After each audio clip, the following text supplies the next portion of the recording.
Boa noite a todos. Hoje a gente vai falar sobre a transformação moral, sobre a ótica espírita, mas antes a gente vai dar uns recadinhos em relação a como está funcionando o atendimento fraterno, que está acontecendo online, vamos passar algumas informações. Então, a gente sabe que o atendimento está acontecendo de duas maneiras, tá? Ou você pode enviar um e-mail, tá? Para auxília@diogenesdemedeiros.org.br ou para junior@diogenesdemedeiros.org.br. Sempre importante também olhar na caixa de spam, porque algumas vezes o auxílio e o júnior respondem, mas acaba indo para a caixa, para a caixa de spam, e aí a pessoa acaba não tendo acesso ao e-mail, tá? Mas está sendo tudo respondido. Uma outra maneira também que estão acontecendo as orientações é via telefone, tá? O 3013-6249, e aí está acontecendo de segunda e quinta, das 14 às 18 horas. Os passos à distância continuam acontecendo, a segunda das 4h30 às 4h45, das 18h30 às 18h45, 19h30 às 19h45. Na quinta também nós temos às 18h30 às 18h45, às 19h30 às 19h45. E no sábado pela manhã, das 8 às 8h15, domingo das 9 às 9h15, tá bom? Então, qualquer dúvida é só mandar uma mensagem pra gente, que a gente esclarece, tá? Ligar no centro. Bom, para começar, vamos fazer a nossa prece para que a gente possa se preparar para esse momento de estudo? Então, vamos agradecer a espiritualidade amiga pela oportunidade que nos dá de estarmos reunidos, mesmo que virtualmente, para a realização de mais um estudo da doutrina espírita. Hoje com um tema tão importante, tão recorrente nos nossos estudos, que nós possamos estarmos abertos às influências dos benfeitores espirituais, para que possamos conduzir de maneira correta o estudo e que tenhamos oportunidade de, no decorrer do estudo, olhar para a nossa vida, para vermos aquilo que precisa ser modificado e que a gente possa continuar caminhando firme, acreditando sempre no amparo que os amigos nos dão. Que assim seja. Bom, hoje a gente vai falar então sobre transformação moral sob a ótica espírita, né? E para que a gente pudesse fazer esse estudo, nós usamos como referência o Evangelho segundo o Espiritismo, principalmente o capítulo 17, intitulado Sede Perfeitos. Depois também o Livro dos Espíritos, principalmente a terceira parte das leis morais, sobretudo o capítulo 12, que vai tratar sobre a perfeição moral. Também utilizamos um pouquinho da segunda parte do Livro dos Espíritos. Mas para nos ajudar a compreender melhor e trazer uma explicação, sempre de acordo, com Kardec, nos ajudar a compreender essa riqueza de detalhes que o Espiritismo nos traz, eu gosto muito de um estudioso, ele é físico, filósofo, que é o Cosme Massi, tá? Ele é um estudioso muito fiel à obra kardeciana e nos ajuda, então tem diversos seminários dele na internet que nos ajudam a compreender melhor esses ensinamentos de Kardec, tá? E dos espíritos. Bom, então, o tema da transformação moral é um tema muito falado, dentro da doutrina espírita. Mesmo que nós estejamos estudando qualquer assunto, a gente sempre acaba caindo no tema da transformação moral. Mas a gente precisa pensar que essa transformação moral ela deve ocorrer num clima de paz, num clima de alguém que vai se modificando durante a jornada. Porque quando a gente entra em contato com alguns defeitos, com algumas ainda qualidades inferiores, muitas vezes a gente entra numa situação de crise. Algumas pessoas então muitas vezes dizem: mas eu não tenho condições de realizar esse processo de transformação moral, essa reforma íntima, porque eu ainda sou um espírito de terceira ordem. Eu tenho muitos vícios, eu ainda não tenho condições. Nós aprendemos com a doutrina espírita que nós não precisamos primeiro adquirir virtudes para depois a gente pensar nessa questão da transformação moral. Não, é justamente esse caminho, essa jornada, essa busca por nós nos transformarmos diariamente que vai fazer com que a gente transforme os nossos vícios em virtude. Então, a doutrina espírita, ela é como se fosse uma luz num quarto escuro bagunçado. Quando você acende essa luz, você clareia aquele ambiente e consegue enxergar o que está bagunçado, o que precisa ser organizado, mas ao acender essa luz, esse quarto não se organiza. Ele precisa de alguém que vá lá organizar. E é mais ou menos isso que a doutrina espírita faz conosco. Ela nos ajuda a jogar luz sobre as nossas fragilidades, sobre as nossas imperfeições, para que através desse conhecimento nós possamos trabalhar e continuar firme nessa jornada de transformação. Então, o Espiritismo, em momento algum, ele propõe a resolução dos nossos problemas.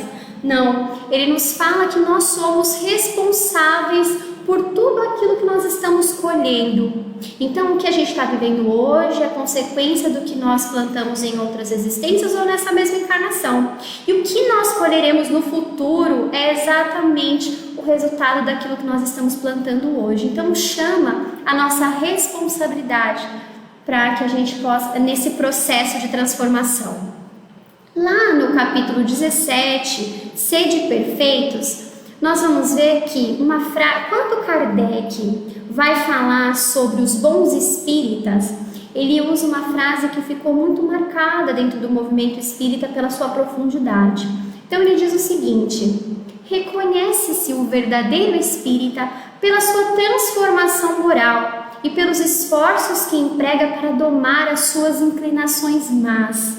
E isso, quando ele nos diz, ele fala, então, reconhece o verdadeiro espírito pela sua transformação moral, pelo esforço que ele faz diariamente para se melhorar. E ele diz, pelo esforço que ele emprega para domar as suas inclinações más, e não as inclinações más das outras pessoas. Porque muitas vezes a gente está num estudo e aí a gente pensa assim, nossa, mas fulano devia estar aqui para escutar isso, porque isso é perfeito para ele. Claro, depois se a gente achar e quiser compartilhar alguma coisa que a gente viu com essa pessoa é válido, mas a gente tem que entender que aquilo ali está sendo dito naquele momento para a gente precisa aplicar isso na nossa vida. Então o Espiritismo nos traz para essa responsabilidade, nos chama para essa responsabilidade. E ele vai nos dizer que cada imperfeição nos vai trazer um tipo de sofrimento. Por isso é importante essa nossa caminhada em direção de transformar essas nossas imperfeições em virtudes, né? Em qualidades positivas. Bom, mas a gente está falando de transformação moral, a gente precisa ver qual é a definição que a doutrina espírita traz para a moral. Na questão 629, Kardec indaga a espiritualidade, né? Que definição se pode dar para a moral? E os espíritos respondem: a moral é a regra de bem proceder, isto é, de distinguir o bem do mal. Ela funda-se na observância da lei de Deus.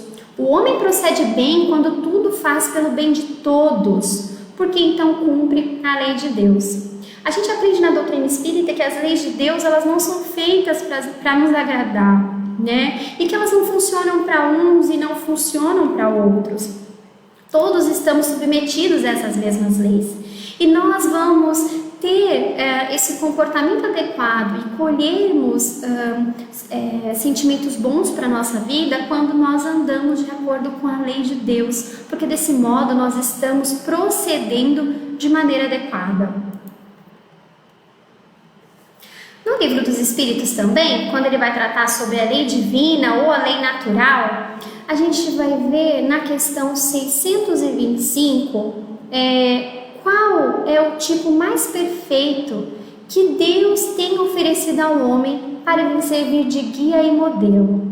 Por que é importante a gente tentar encontrar um modelo? Porque a gente precisa de referência para poder saber se o que a gente está fazendo está certo ou não.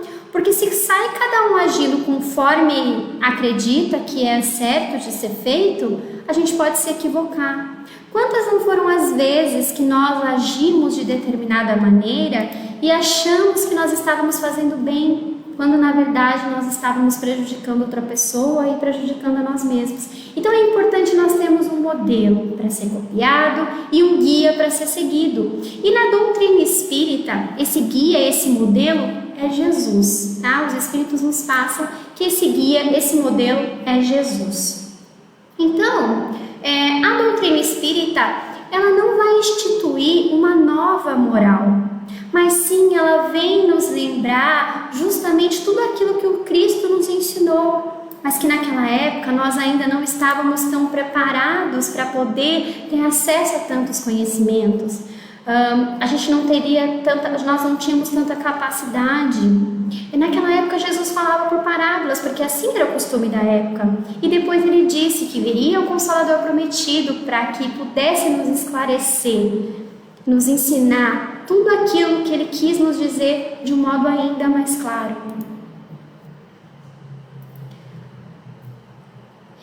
Então, a gente vai ver que a gente vai aprender com essas leis morais que vão nos passar como é o modo que nós devemos proceder, né? Kardec, na terceira parte do Livro dos Espíritos, quando ele trata das leis morais, ele nos apresenta 10 leis morais, que em outro momento nós já tivemos contato com elas, mas que elas precisavam ser ainda mais esmiuçadas para que a gente pudesse entender melhor.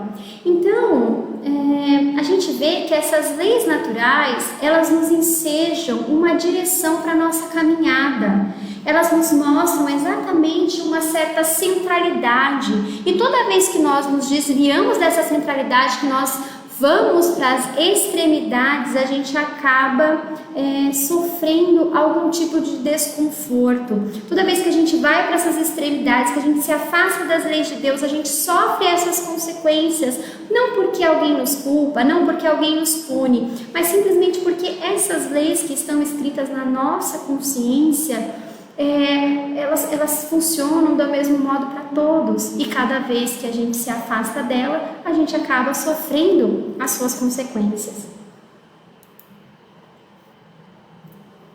Mas aí você pode estar se perguntando, eu sei que eu tenho que fazer a transformação moral na minha vida, eu sei que eu preciso mudar, fazer reforma íntima, mudar os meus hábitos, mas eu não consigo. Eu tenho muita informação e muitas vezes diante dessa informação eu não sei como agir, eu não sei o que fazer. Sempre que teria como a gente pensar em como fazer esse processo de mudança interior, o Espiritismo nos ensina tantas coisas, né? Que tentar pontuar um caminho às vezes pode ficar um pouco difícil diante da diversidade de ensinamento que nós temos, mas a gente pode pensar, né, mais ou menos nesse processo de mudança interior, que ele necessariamente precisa acontecer a partir da instrução, a partir do conhecimento.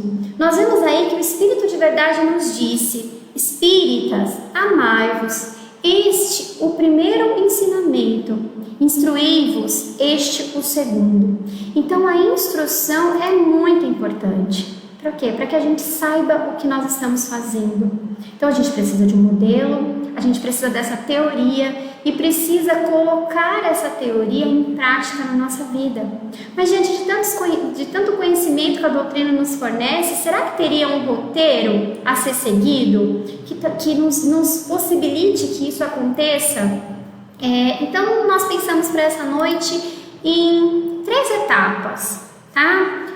Claro que essas etapas foram pensadas como uma forma de tentar tornar didático um processo de transformação moral. Então, o primeiro deles seria nós aceitarmos e compreendermos que estamos espíritos de terceira ordem. Nós estamos espíritos de terceira ordem. Nós não vamos ser para sempre espíritos de terceira ordem, porque a gente sabe que nos aguarda uma perfeição relativa. Ninguém vai ser perfeito do ponto de vista absoluto, que é perfeito do ponto de vista absoluto só Deus, nos aguarda uma perfeição relativa. E o que acontece? Quando a gente aceita e compreende o que é ser um espírito de terceira ordem, que a gente precisa para isso o conhecimento da escala espírita, o que acontece? Nós temos mais chances de reconhecer as características da ordem a qual nós fazemos parte. Então a gente pensa o seguinte: bom, eu sou um espírito de terceira ordem por quê?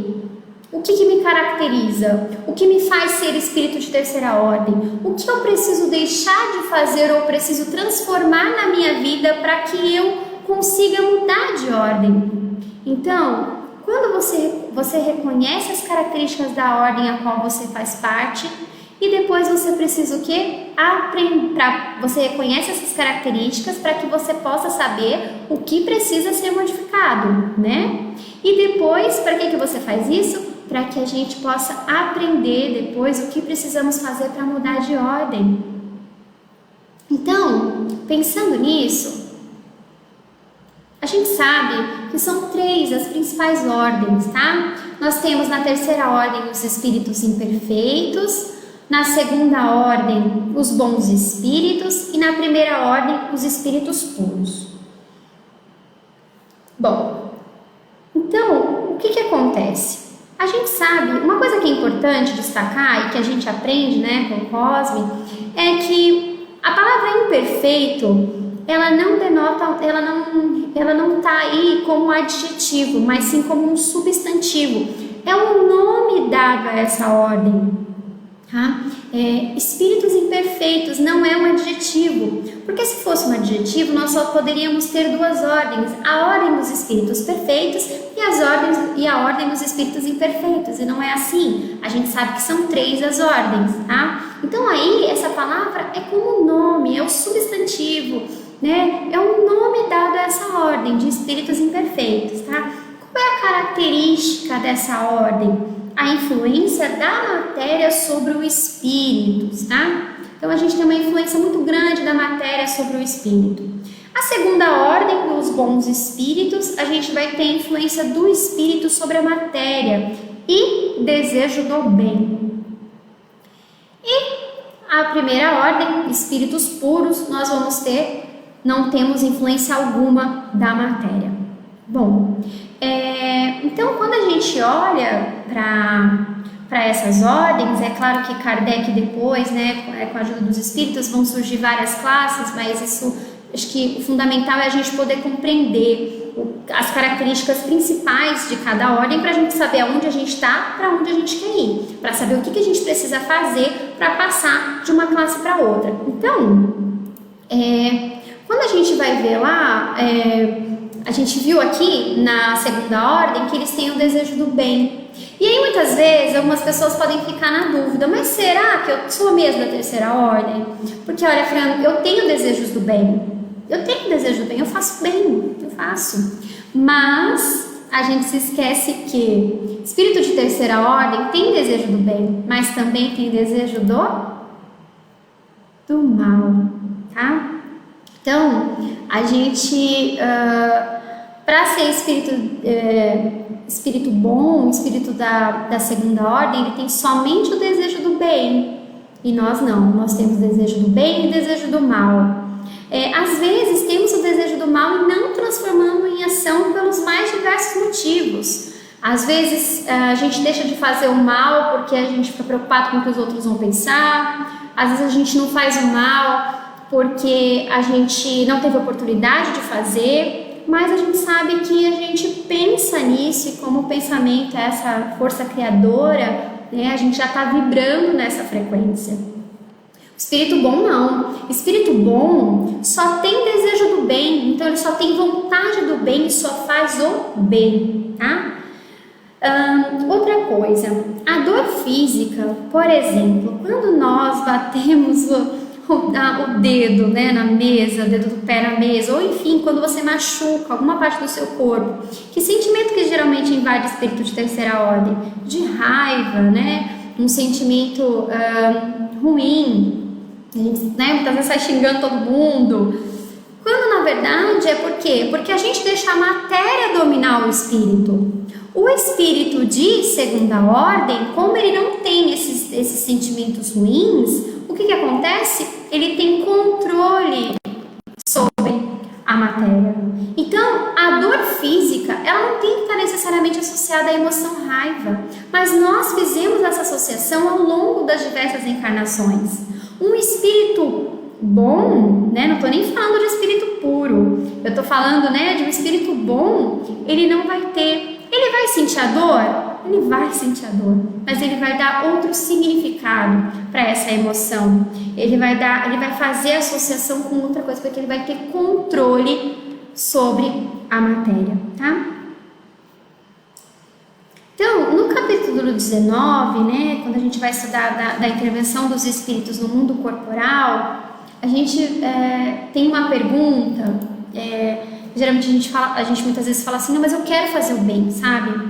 Eu quero muito fazer o bem. Eu tenho alguns momentos de desejo do mal, a pessoa fala. Mas você tem que entender que eu tenho desejo do mal, por quê? Porque os espíritos estão influenciando no meu pensamento, nos meus atos. Você nunca ouviu você nunca leu a questão 459? Lá Kardec diz. Então vamos lá, gente. Então, na questão 459, influem os espíritos em nossos pensamentos, em nossos atos? E essa resposta é praticamente decorada pelos espíritas, né? E aí os espíritos vão responder: muito mais do que imaginais. Influem a tal ponto que de ordinário são eles que vos dirigem.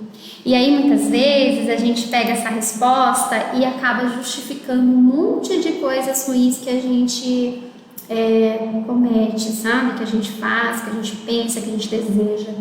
Só que o que acontece é que a gente fica restrito a essa resposta, a essa questão, e esquece de olhar as questões que vêm depois.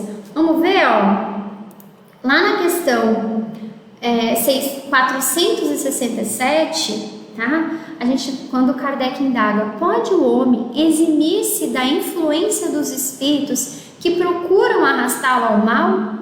Então, olha lá, tem algum jeito, né, do homem, do ser, né, da mulher, eximir-se da influência desse espírito que pretende arrastá-lo ao mal? Será? E os espíritos respondem: pode, visto que tais espíritos só se apegam aos que pelos seus desejos os chamam, ou aos que pelos seus pensamentos atraem. Então, é uma questão mesmo de afinidade de pensamento, é uma questão de frequência mental.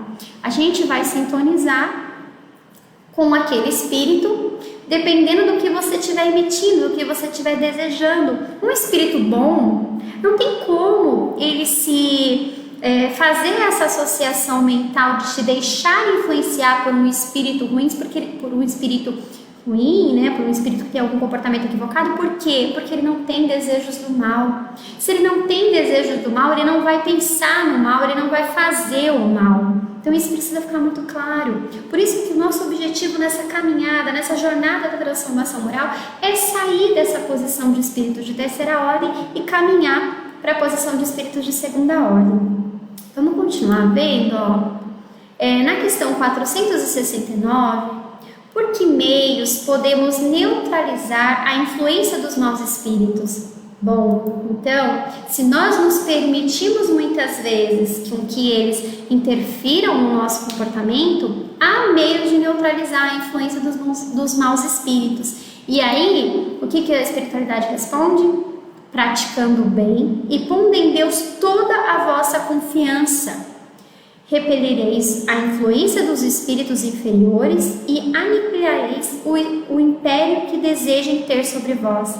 Então, toda vez que eu pratico o bem, que eu ajo de acordo com a regra do bem proceder, que eu ando de acordo com as leis de Deus, eu me afasto por uma questão mesmo fluídica, uma questão mesmo de sintonia. E aí eu consigo me conectar melhor com os bons espíritos, consigo me conectar melhor com o meu anjo da guarda. Lembrando, gente, que sempre o nosso anjo da guarda, ele é sempre de uma ordem superior à nossa, tá? Então, porque a gente precisa, para a gente ter um anjo da guarda para poder nos ensinar, se ele fosse da mesma ordem, não que eu não possa ter um guia espiritual que seja da mesma ordem que eu. Às vezes essa pessoa já teve algumas conquistas que eu ainda não tive, mas o anjo da guarda, aquele que está sempre ao nosso lado, nos auxiliando, que por vezes nós não escutamos, nós não sentimos porque estamos muito fixados em outro tipo de pensamentos, muito preocupados com a questão material, esse anjo da guarda é sempre de uma ordem superior. Então isso nos dá muita segurança, isso nos faz bem pensar, nos dá esperança, né? Nos dá força para que a gente possa passar pelas nossas dificuldades, porque a gente tem ao nosso lado um espírito de uma grande hierarquia, ali constantemente nos ajudando, mas para isso ele precisa o quê? Que a gente dê condições dele poder sintonizar conosco e de nos ajudar, tá? Então como que a gente consegue afastar essa influência, neutralizar a influência dos maus espíritos? Praticando o bem. Dando continuidade, então, a gente vai, uma dúvida, né, que é bem recorrente, que eu nem achava que ela era tão comum, mas que ela muitos de nós, muitas vezes acreditamos que todos os espíritos passam necessariamente pela fieira do mal para chegar ao bem. E a gente vai ver na questão 120 que eles não passam necessariamente, não passam pela fieira do mal, mas eles passam pela fieira da ignorância. Então isso é muito importante a gente compreender. E aí, como complemento dos espíritos, uns terão sido criados bons e outros maus. Deus criou todos os espíritos simples e ignorantes, isto é, sem saber, sem conhecimento. A cada um, Deus deu uma determinada missão, com o fim de esclarecê-los e os de fazer chegar progressivamente à perfeição relativa, até porque nós não teríamos condições de abarcar, de chegarmos a uma perfeição absoluta, porque perfeito do ponto de vista absoluto, somente Deus.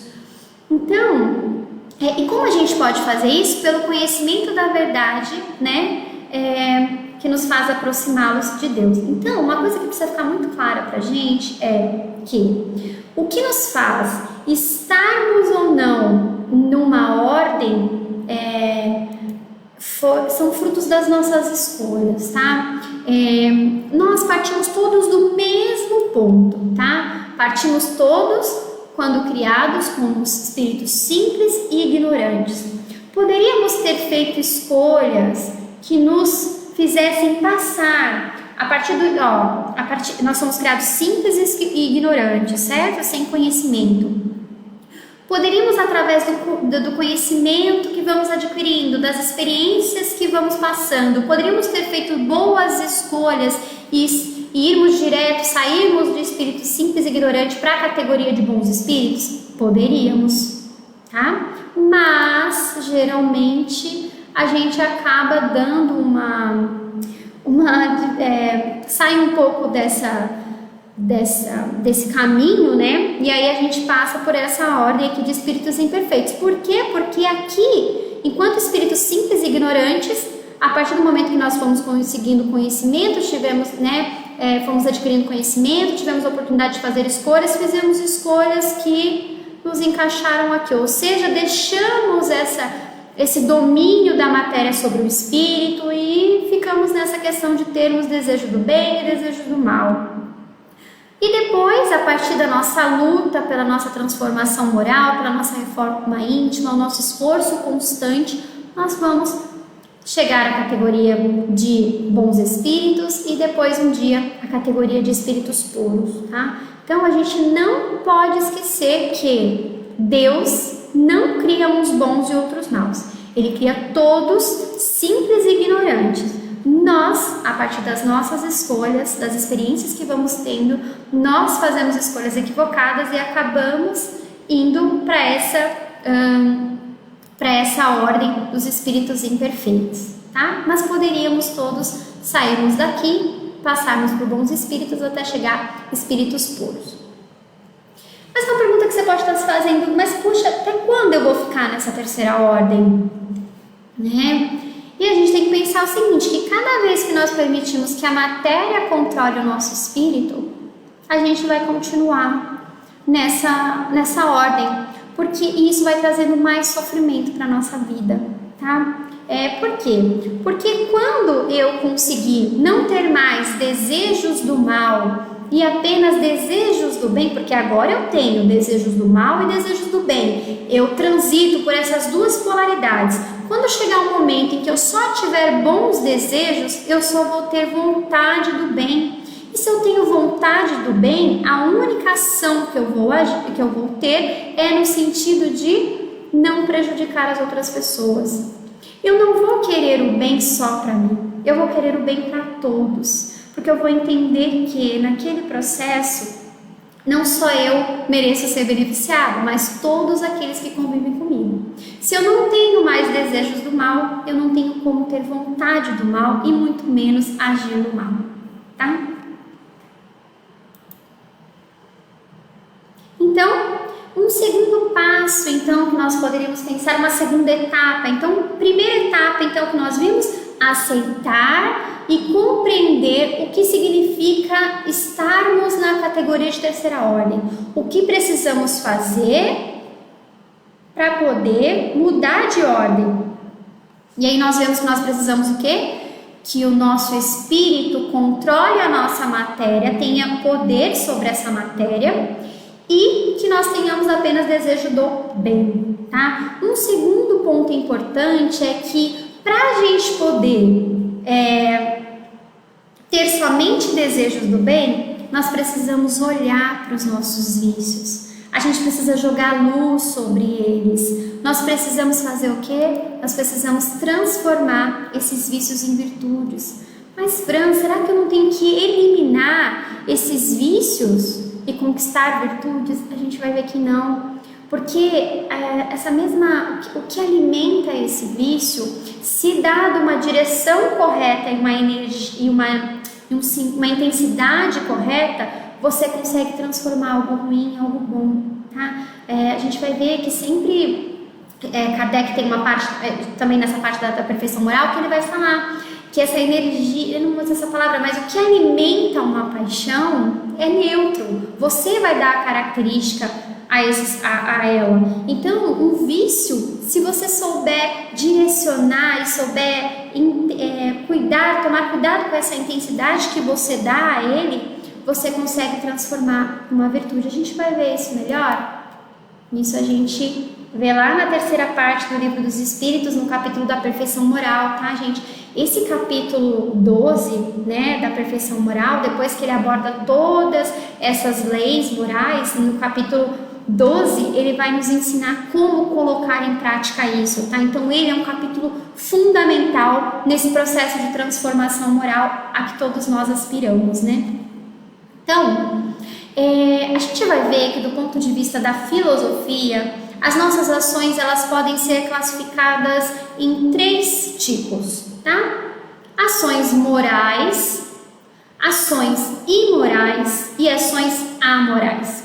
As ações morais, segundo Kant, é uma ação que vai necessariamente ser desprovida de interesse pessoal, tá? E ela vai de acordo com as leis, né? Com as leis civis, enfim. Estou falando isso do ponto de vista da filosofia, vou trazer isso para a doutrina espírita, tá? Bom, uma ação imoral é uma ação que é contrária a uma ação moral. Uma ação amoral, ela não é contrária. Uma ação amoral, ela pode ser uma boa ação, só que no final você faz essa ação por causa do interesse pessoal. Vou dar um exemplo para você. Você trabalha todo mês e se comporta de determinada maneira porque você tem um interesse no final de receber o seu salário. Quando você compra alguma coisa, você vai a um determinado lugar comprar alguma coisa, você não está fazendo algo errado, mas você tem um interesse, você paga por aquilo. Alguém quer te vender e você quer comprar. Há uma relação de interesse. Isso é caracterizado por uma ação amoral, não tem problema nenhum. A maioria das nossas ações no dia a dia são ações amorais, mas inclusive do ponto de vista da filosofia, para se ter uma ação moral, eu preciso ter o quê? Desinteresse pessoal. Eu faço aquilo porque tem que ser feito. Eu faço aquilo porque é o certo a fazer. Eu não me coloco no final desse processo. tá? Então a gente tem esses 3 tipos de ações: morais, imorais e amorais. E imorais é o contrário da moral.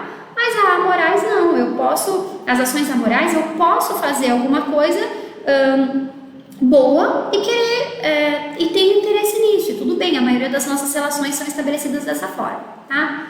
Então, a gente vai ver, trazendo isso um pouquinho para a doutrina, a gente vai ver lá na questão 895, quando Kardec diz o seguinte: posto de lado os defeitos e os vícios acerca dos quais ninguém se pode equivocar, qual o sinal mais característico da imperfeição? E aí os espíritos vão responder: o interesse pessoal, tá? Então a gente vai ver que mesmo que a gente tirasse todos os nossos defeitos, todos os nossos vícios, um dos sinais mais característicos da nossa imperfeição é esse interesse pessoal. É sempre se querer ver no final do processo: bom, eu vou fazer isso, mas eu vou fazer isso por quê?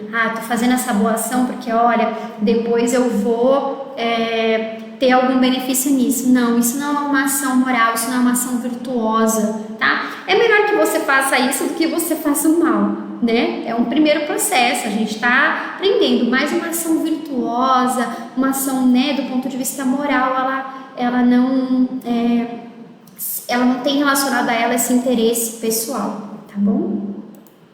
Bom, então, na filosofia, essa ação moral, ela está relacionada com o pensar, somado a um sentir, somado a um agir que tem como resultado um bem comum. Quando eu falo de uma ação moral, eu estou falando de algo que possa satisfazer outras pessoas, que possa beneficiar outras pessoas. Eu não tô agindo porque eu estou pensando somente em mim, tá?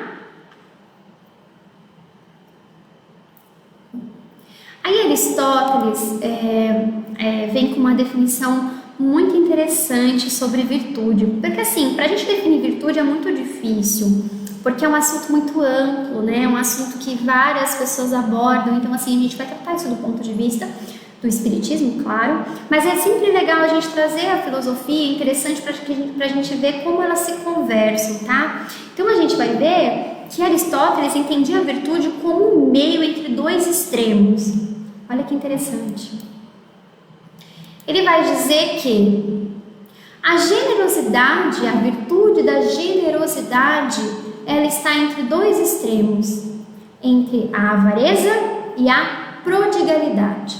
Avarento é aquele que quer tudo só para si, né? Ele não reparte aquilo que tem, ele quer tudo só para si. O pródigo, aquele que age com prodigalidade, é aquele que esbanja os bens sem se preocupar, esbanja sem dar uma finalidade útil para ele. Então, o que Aristóteles dizia? Que é uma questão que, então a gente vai ver o quê? Se essa pessoa avarenta, ela conseguir direcionar melhor e aumentar um pouquinho essa intensidade, ela pode usar de determinados recursos de maneira positiva, de maneira útil. E o pródigo também, se ele diminuir um pouquinho a intensidade e souber direcionar isso, ele também pode transformar esse vício em uma virtude, a virtude da generosidade. Outro exemplo que Aristóteles nos traz, a coragem, né? A gente tem a coragem como uma virtude entre 2 vícios, que é o vício da covardia, aquele que não faz, teme tudo, que em qualquer coisa que ele é chamado, ele sempre está ali pensando em se proteger, em se resguardar, né? E o outro é o temerário, é aquele que não mede as consequências, ele faz o que tem que ser feito e não mede se aquilo pode causar algum malefício para ele ou para alguém, não, ele age por impulso. Então, nem o covarde, nem o temerário, né? O ideal seria o que? O corajoso. Então, se a gente aumentar um pouquinho a intensidade desse e arrumar a direção, ele pode transformar o vício da covardia na virtude da coragem. E o temerário, o mesmo movimento, se eu diminuo um pouco essa intensidade e arrumo a direção, eu posso transformar um ser que age, né, tem o vício da temeridade em uma pessoa corajosa, tá? Então é muito interessante isso. Continuando então, no Livro dos Espíritos, ainda na parte sobre a perfeição moral, a gente vai ver que quando Kardec indaga a espiritualidade, qual a mais meritória de todas as virtudes, olha a resposta que interessante dos Espíritos. Ele vai dizer que toda virtude tem seu mérito próprio, porque todas indicam um progresso na senda do bem, tá?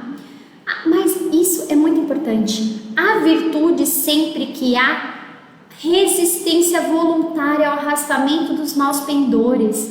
Então, toda vez que você tenta, se esforça a caminhar, a ir na direção contrária de todo aquele seu atavismo, de todas aquelas suas tendências negativas, há virtude do ponto de vista do que a gente aprende na doutrina espírita, e isso é muito consolador. Porque muitas vezes a gente está se esforçando para tentar transformar um vício numa virtude, mas esse processo não é fácil. Às vezes eu venho aqui e falo para vocês, parece que isso é fácil, não é. Exige muita dedicação, muito esforço da nossa parte, tá? Então é muito importante a gente ver isso. Se você está tentando resistir ao arrastamento de alguma tendência negativa sua, você está agindo com virtude, tá? Mas se a gente quer saber, a sublimidade da virtude, porém, está no sacrifício do interesse pessoal. E aí a gente vê a conexão entre aquilo que Kant fala, né, entre aquilo que a gente vai ver na filosofia materialista e o que nos traz a espiritualidade, tá? Então, toda vez que a sublimidade da virtude, ela está nesse sacrifício do interesse pessoal. Eu faço o bem para o próximo sem pensamento oculto, sem pensar o porquê que eu estou fazendo isso. Eu faço e ajo porque é o certo, porque está de acordo com a lei. Mas, se a gente ainda quiser saber qual que é a mais meritória de todas as virtudes, é aquela que se assenta na mais desinteressada caridade. E aí, gente, a gente precisa entender o que é caridade.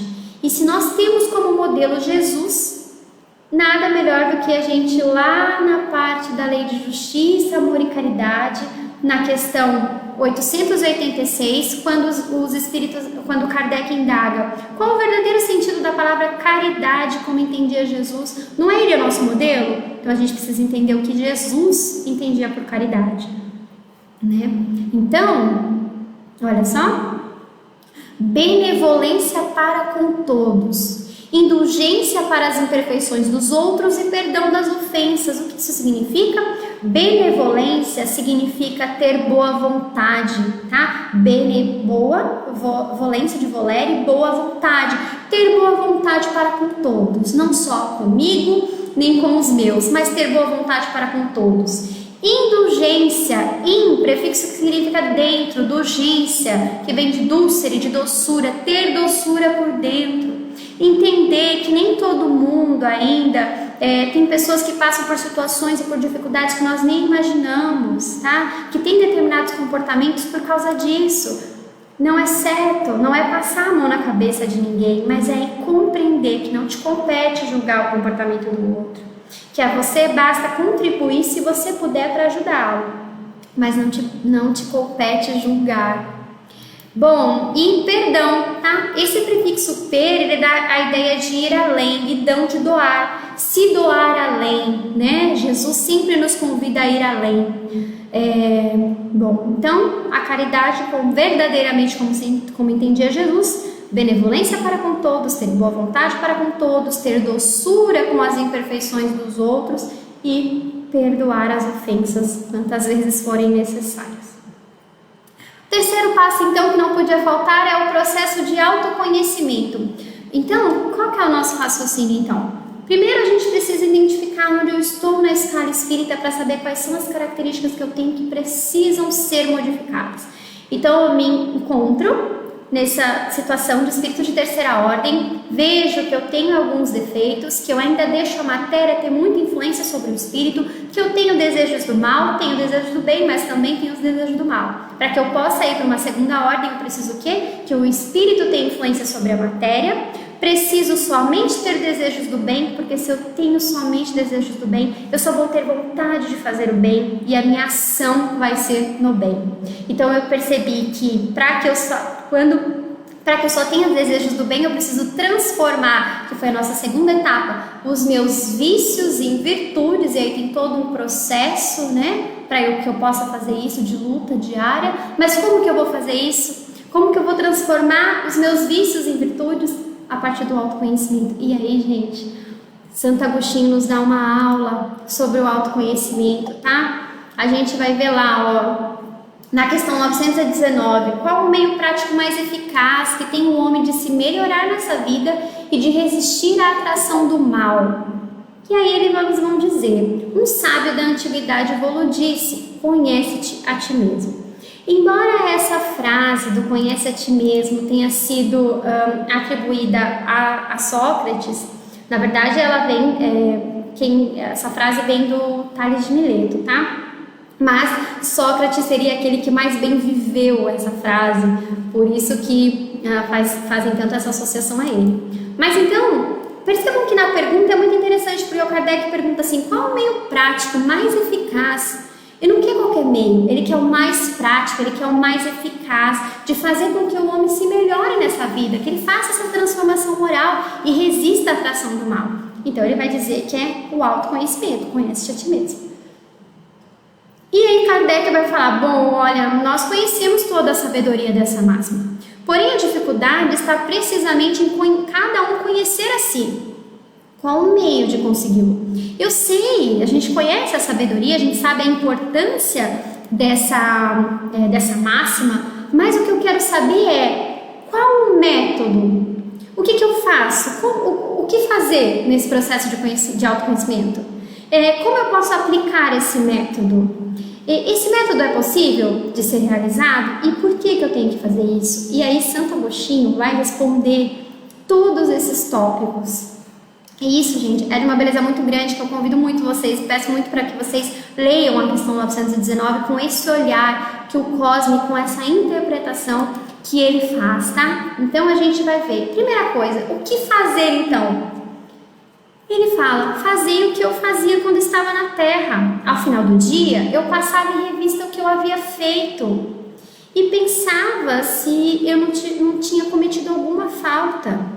E se ninguém tinha nenhum motivo para se queixar de mim. E foi exatamente desse jeito que eu cheguei a me conhecer e a ver o que em mim precisava de reforma. Então perceba, ele fala o quê? Esse processo de se fazer perguntas, de passar em revista o seu dia e falar, bom, o que será que eu fiz? Será que alguém poderia aqui ele vai dar melhor, ó, ele diz assim, ó, dirigir, pois, a vós mesmos perguntas, e interrogai-vos se você tem obracha alguma ação que não ousarias confessar. Gente, eu tô falando, passa isso um pouquinho mais rápido, vou resumir para vocês por causa do nosso tempo, tá? Então, o que você tem que fazer? Você tem que fazer perguntas, se alguma ação, se fosse feita por outra pessoa, eu havia censurado. Eu vou ler para... Dirigi, pois, a vós mesmos perguntas, interrogai-vos sobre o que tendes feito e com que objetivo procedestes em tal ou tal circunstância, sobre se fizesse alguma coisa que feita por outrem censuraríeis, sobre se obrastes alguma ação que não ousaríeis confessar. Então, para você se perguntar, eu fiz alguma coisa para outra pessoa? Eu fiz alguma coisa que eu tenho vergonha de confessar? Perguntar ainda mais, se eu provesse a Deus chamar-me neste momento, teria que temer o olhar de alguém?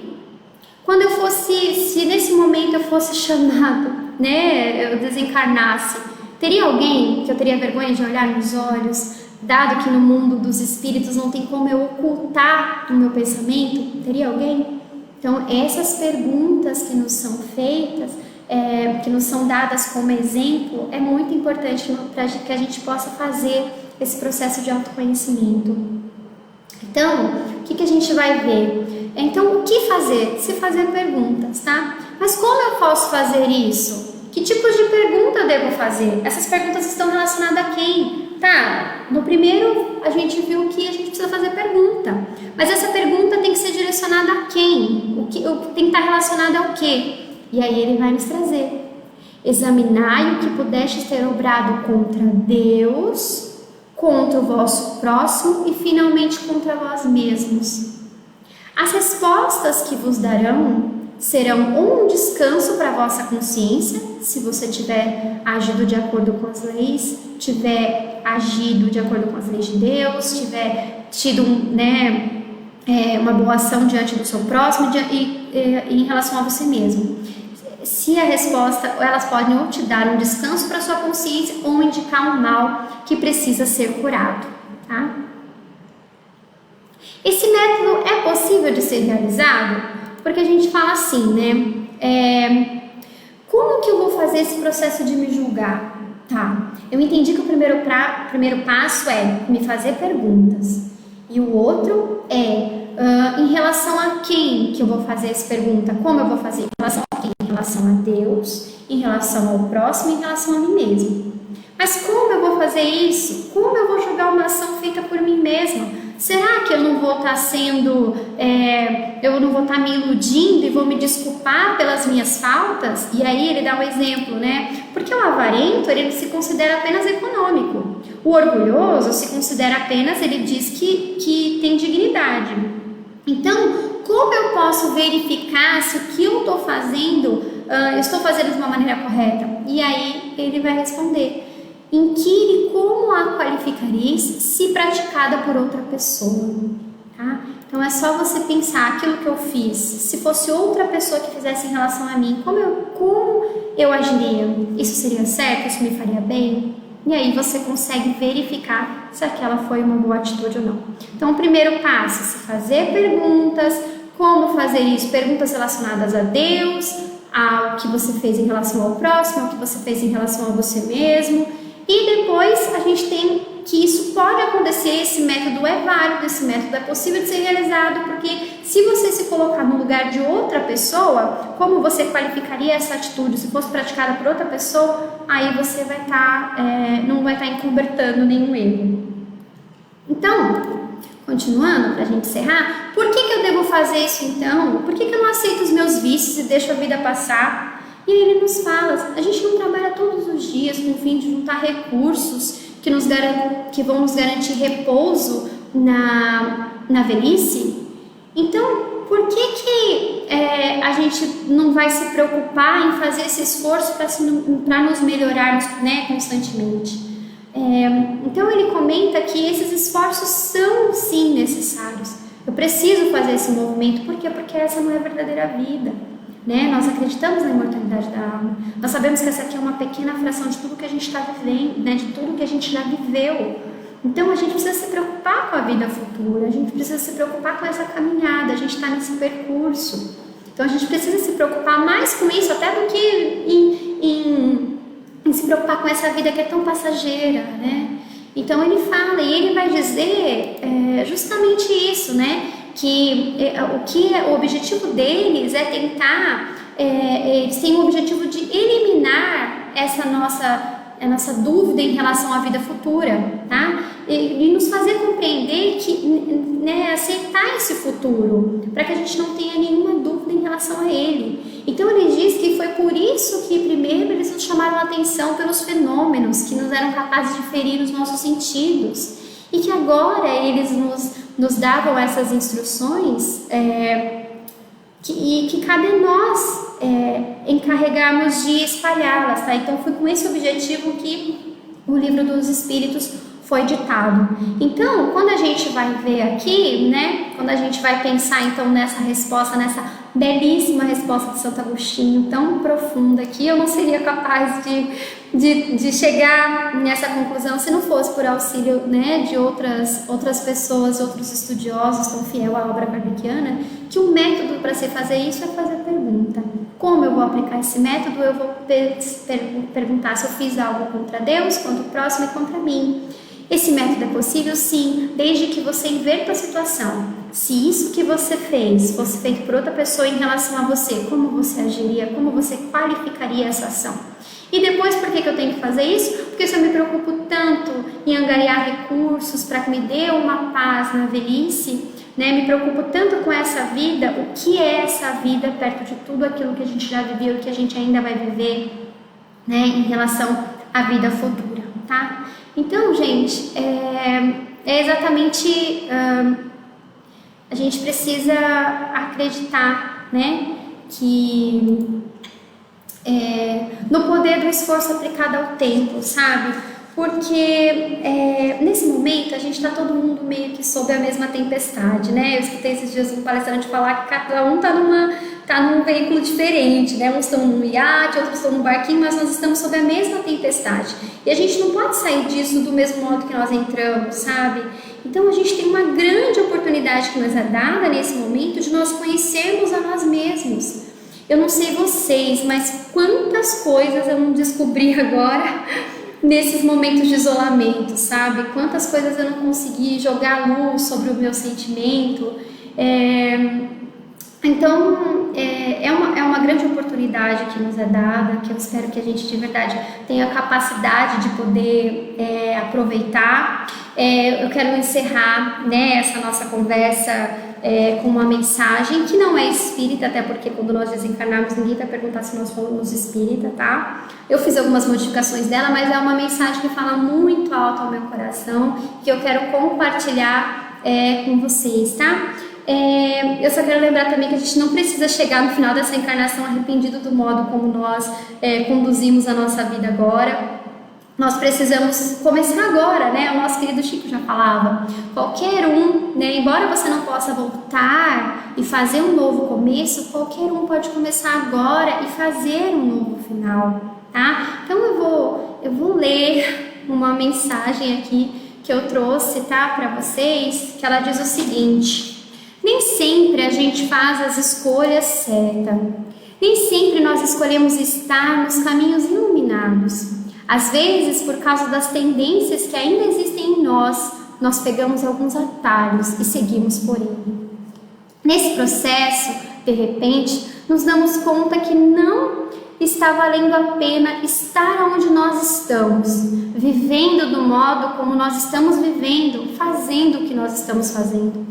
Uma das maiores insatisfações da vida é sermos quem nós não gostaríamos de ser. É não alcançar da vida tudo aquilo que verdadeiramente nós podemos alcançar. Assim como estava a meretriz, perdida no meio da multidão, acostumada aos gritos da condenação que pediam o seu apedrejamento, assim estamos nós. Muitas vezes aquela mulher em algum momento da sua vida havia errado, como nós erramos diariamente. O encontro de Jesus com aquela pessoa fez com que ela pudesse redescobrir quem ela era. Porque embora tenha vivido um passado de erros, embora tenha vivido muitas escolhas erradas, havia dentro daquela mulher um brilho, uma potencialidade para o bem, que ela só estava esquecida disso, assim como tem em todos nós. De vez em quando acontece a mesma coisa com a gente. A gente se esquece de quem a gente é. Nós nunca devemos deixar que a luz que existe em nós se apague. De vez em quando a gente vai escolhendo caminhos errados, a gente vai indo para as extremidades, né? Que vão apagando a nossa luz. De vez em quando a gente vai fazendo as escolhas que vão ofuscando o brilho que Deus deixou em nós. Pode ser que você em algum momento dessa noite tenha reconhecido isso. Que você não está sendo o ser humano que você poderia ser. Ao invés de amar, está odiando. Ao invés de perdoar, está se vingando. Ao invés de avançar, está estacionada. Ao invés de ser quem você é, o ser humano que você pode ser, escolheu ser uma criatura qualquer. Mas nós desejamos que nessa noite você seja encontrado, que você seja encontrada por Jesus do mesmo jeito que aquela mulher foi também. Que hoje você saia desse estudo desejoso de ser uma pessoa melhor, não por uma imposição de ninguém, mas por um direito seu. Que nós possamos descobrir o amor de Deus em nossas vidas, descobrir essa chama que não se apaga e realimentarmos dentro de nós essa identidade de sermos filhos de Deus, não permitindo que a nossa luz se apague.